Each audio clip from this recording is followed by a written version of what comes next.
Hello students, I am Nasir Ahmed and I welcome you to the उड़ान infinity online platform.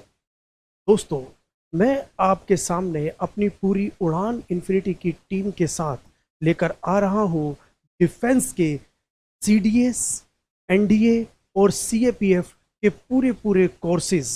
तो दोस्तों, उड़ान infinity team पूरी तरह तत्पर है स्टूडेंट्स के भविष्य को निखारने के लिए। दोस्तों, मैं आज आपके सामने एक छोटा सा इंट्रोडक्शन लेकर आया हूं सीडीएस, एनडीए और सीएपीएफ से रिलेटेड पूछे गए एग्जाम में क्वेश्चंस का और उनसे रिलेटेड सिलेबस का।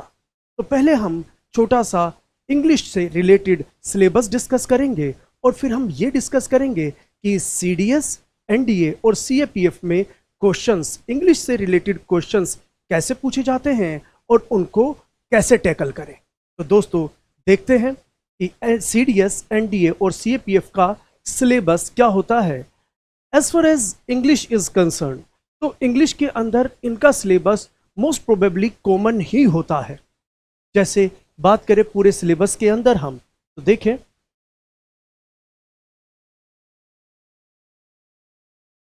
अगर हम सिलेबस की बात करें तो सबसे पहले है कॉम्प्रिहेंशन पैसेज। कि हमें एक कॉम्प्रिहेंशन पैसेज दिया जाता है, उसके क्वेश्चंस होते हैं। क्वेश्चंस को ढंग से पढ़कर, पैसेज को पढ़कर और उनके क्वेश्चंस का एप्रोप्रिएट आंसर देना, जो पूरी तरह से डिपेंड करता है रीडिंग स्किल्स पर।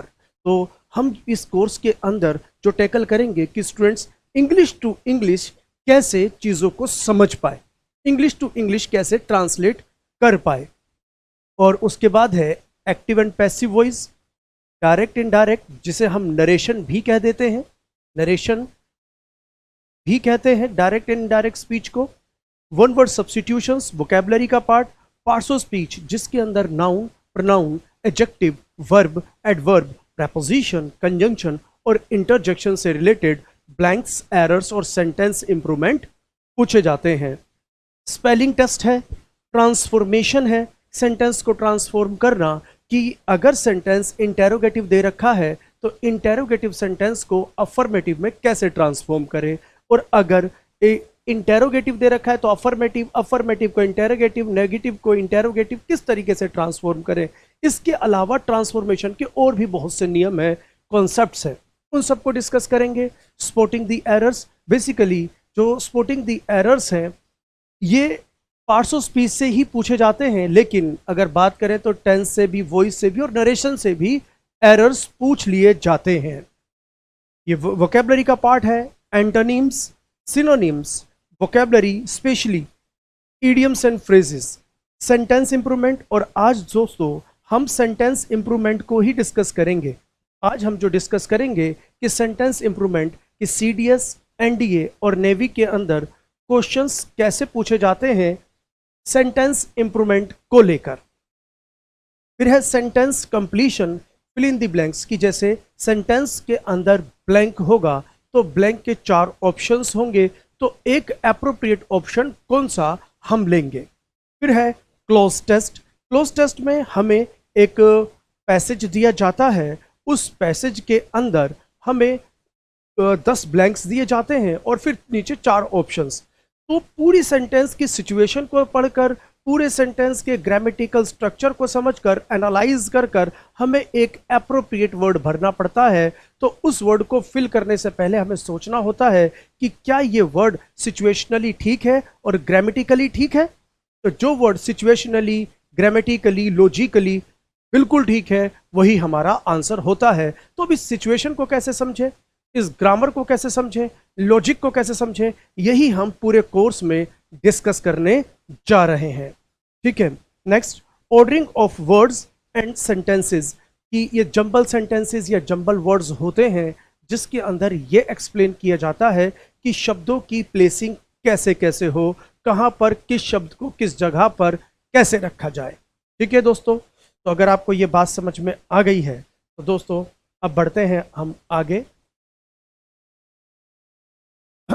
डिफेंस, तो डिफेंस की हम इन 3 ब्रांचेस को इस पूरे कोर्स में डिस्कस करेंगे कि डिफेंस की पूरी ब्रांचेस को हम इस डेमो में आज की इस क्लास में हम जनरली डिस्कस करेंगे, जिसमें सीडीएस में पूछे गए क्वेश्चंस को कैसे टैकल करना है, एनडीए के और सीएपीएफ के जनरली सेंटेंस इंप्रूवमेंट को लेकर। ठीक है, तो अब जो हम डिस्कस करेंगे, अभी जो डेमोज चलेंगे हमारे कुछ दिन, जो डेमोज चलेंगे उसके अंदर हम डिस्कस करेंगे प्रीवियस ईयर क्वेश्चंस को, प्रीवियस ईयर क्वेश्चंस को।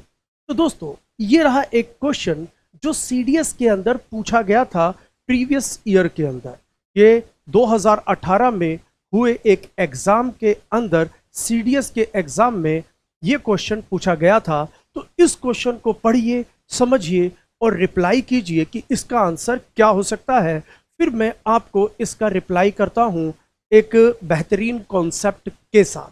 ठीक है दोस्तों, रिप्लाई कीजिए, take your time. Nothing but books and magazines pleases her. तो यहां पर इन प्लेस ऑफ प्लीजेज क्या वर प्लीजिंग हो सकता है, प्लीज हो सकता है, आर प्लीजिंग हो सकता है, या ये बिल्कुल सही है? अगर ये बिल्कुल सही है तो ऑप्शन डी होगा, नो इम्प्रूवमेंट। अगर ये सेंटेंस बिल्कुल सही है, कोई इम्प्रूवमेंट की जरूरत नहीं है, तो हम लिखेंगे नो इम्प्रूवमेंट। यही स्ट्रक्चर जो है, इसी स्ट्रक्चर को हम सेंटेंस इम्प्रूवमेंट कहते हैं। Do it, take your time.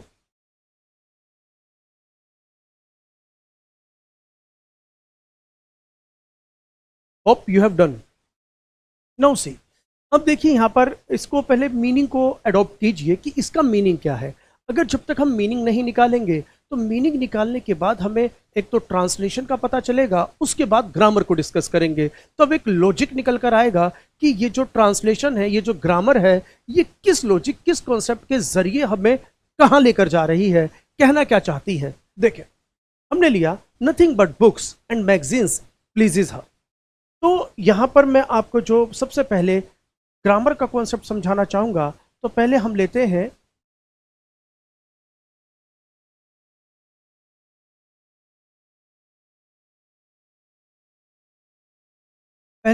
हैं इस बट को। तो दोस्तों इस बट की एक छोटी सी कहानी समझ लीजिए। ये जो बट है ये दो काम करता है, बट दो काम करता है। एक तो ये कंजंक्शन होता है, तो जब ये कंजंक्शन होता है ना, जब ये कंजंक्शन होगा तो तब इसका मीनिंग निकलता है लेकिन, किंतु, परंतु, तब इसका मीनिंग निकलता है। तो उस वक्त ये कॉन्ट्राडिक्शन को इंडिकेट करता है। कॉन्ट्राडिक्शन, तो विरोधाभासी अवस्थाओं को। तो उस वक्त ये कॉन्ट्राडिक्शन को रिप्रेजेंट करता है, दो विरोधाभासी अवस्थाओं को।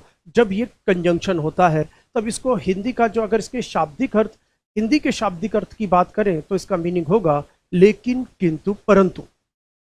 ठीक है दोस्तों, और अब मैं इसकी अगर बात करूं तो इसका मीनिंग सिर्फ यही नहीं, ये कॉन्ट्राडिक्शन को ही नहीं, ये एक प्रेपोजिशन भी होता है। कि कंजंक्शन के अलावा प्रेपोजिशन भी होता है। और जब ये प्रेपोजिशन होता है तो उस कंडीशन में, जब ये प्रेपोजिशन होगा उस कंडीशन में इसका मीनिंग होता है एक्सेप्ट।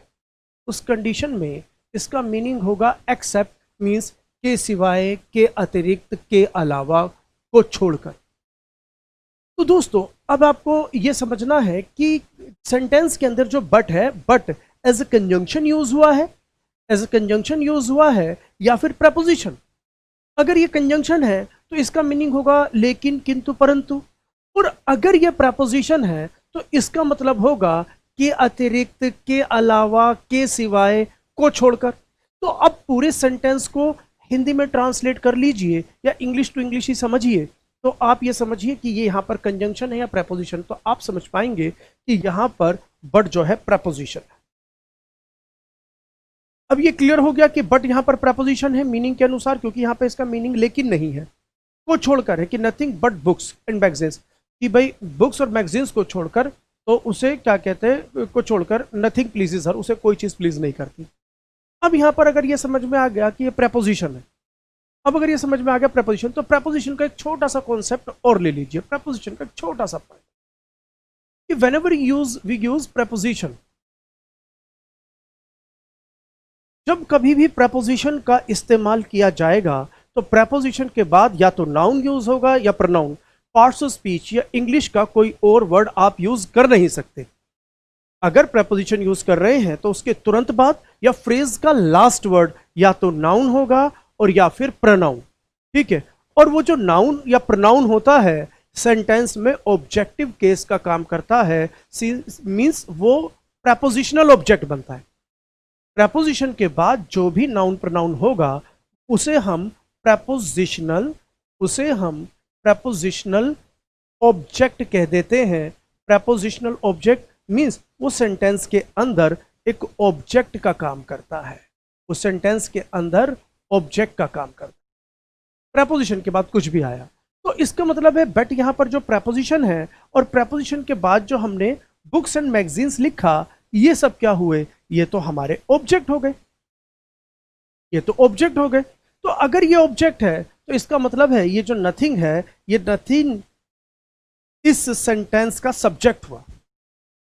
अगर ये ऑब्जेक्ट है तो इसका मतलब है नथिंग इन सेंटेंस का सब्जेक्ट हुआ, और नथिंग जो है वो सिंगुलर प्रोनाउन है। नथिंग जो है वो एक सिंगुलर प्रोनाउन है। तो अगर ये सिंगुलर प्रोनाउन है और ये रही वर्ब, अगर ये सिंगुलर प्रोनाउन है और ये रही वर्ब, तो भाई वर्ब हमेशा सब्जेक्ट के अकॉर्डिंग लगती है, ना कि ऑब्जेक्ट के। वर्ब हमेशा सब्जेक्ट के अकॉर्डिंग लगती है, ना कि ऑब्जेक्ट के। तो बुक्स और मैगजीन्स अगर हम इनकी बात करें तो ये तो प्लूरल हुए। अगर हम इन्हें सब्जेक्ट मानेंगे तो हम यहां पर प्लीज लिखेंगे, प्लीजेस नहीं लिखेंगे, क्योंकि प्लीजेस में एस और यस जो लगाया है वो इस वर्ब को सिंगुलर बना रहा है, इसको सिंगुलर। तो यहां पर क्या है कि प्लीजेस सिंगुलर वर्ब है और ऑब्जेक्ट, अब ये जो ऑब्जेक्ट है वो प्लूरल है लेकिन सब्जेक्ट सिंगुलर है। तो वर्ब का इस्तेमाल आप प्लूरल ऑब्जेक्ट के अकॉर्डिंग करोगे या सिंगुलर सब्जेक्ट के, तो आप समझ पाएंगे सब्जेक्ट के अकॉर्डिंग ही वर्ब लगती है, और अगर सिंगुलर सब्जेक्ट है तो उसके अकॉर्डिंग हमारी सिंगुलर वर्ब यूज हुई। तो मींस ये यहां पर नो इंप्रूवमेंट है। पता चला कि ये हमारी सिंगुलर वर्ब है क्योंकि सब्जेक्ट सिंगुलर है। बुक्स और मैगजीन्स तो ऑब्जेक्ट हैं और वो भी प्लूरल ऑब्जेक्ट हैं, और जब ये ऑब्जेक्ट है तो ऑब्जेक्ट के अकॉर्डिंग तो वर्ब लग नहीं सकती। और पता कैसे चला ये ऑब्जेक्ट है, क्योंकि ये बट प्रेपोजिशन के बाद आ रहे हैं। प्रेपोजिशन के बाद जो भी आता है वो प्रेपोजिशनल ऑब्जेक्ट मतलब ऑब्जेक्ट बन जाता है। तो इससे पता चला कि आंसर ये हुआ, बाकी और सब आंसर्स गलत हो गए। तो दोस्तों आपने ये छोटा सा कॉन्सेप्ट देखा कि यहां पर हमारा जो आंसर है प्लीजेस किस तरह से निकल कर आया। एक छोटा सा एग्जांपल देता हूं कि आप तलवार से कपड़े नहीं सी सकते और युद्ध भूमि में जाकर सुई से युद्ध नहीं जीत सकते। तो यहां पर अगर मैं बात करूं कि छोटे छोटे कामों के लिए भी हमें, बड़े बड़े कामों के लिए भी छोटी छोटी चीज़ों की ज़रूरत होती है और छोटे छोटे कामों के लिए बड़ी चीज़ों की ज़रूरत पड़ जाती है। तो यहाँ पर मैं बताना चाहूँगा कि जो छोटे छोटे कॉन्सेप्ट्स हैं ये बड़े बड़े एरर्स को सोल्व कर देते हैं। तो हमें क्या है, कॉन्सेप्ट को जकड़ कर रखना है, कॉन्सेप्ट को पकड़ कर रखना है। कॉन्सेप्ट अगर हम समझ लेंगे तो इंग्लिश के अंदर blanks, error, sentence improvement, translation, उसे हम ढंग से समझ पाएंगे। तो यहां पर आपकी कोई क्वेरीज हो तो आप क्वेरीज कर सकते हैं, अदरवाइज अब हम आगे बढ़ते हैं। होप ये आपको समझ में आ गया।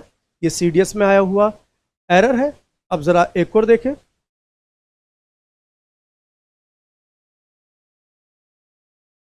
ये एनडीए के अंदर आया हुआ क्वेश्चन है। मैं चाहता हूं पहले आप सोल्व कर लें, फिर मैं इसका कॉन्सेप्ट समझाता हूं।